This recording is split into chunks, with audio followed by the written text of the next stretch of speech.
کېدای سي تاسو ته پوښتنه پیدا سي چې ژور خفګان د یو اختلال په حیث د یو اختلال په شکل څه نښې او څه نښانې لري.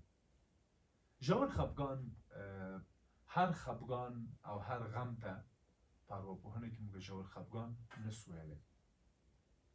هله موږ کولی سو یو اختلال ته، یوې ګډوډۍ ته، یوې ناروغۍ ته ژور خفګان ووایو چې هغه حداقل څو نښې چې زه غواړم اشاره ورته وکړم. هغه لومړي قدم کې باید فرد ډېر زیات وځاړي.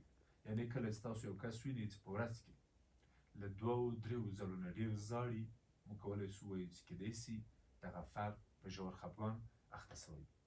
دویم مورد، یو فرد باید ډېر ناامیده، ډېر خفه، ډېر ناراحته او ډېر نارامه وي، او دغه نارامي باید یو څه موده، وخت او زمان هم اخیستی وي.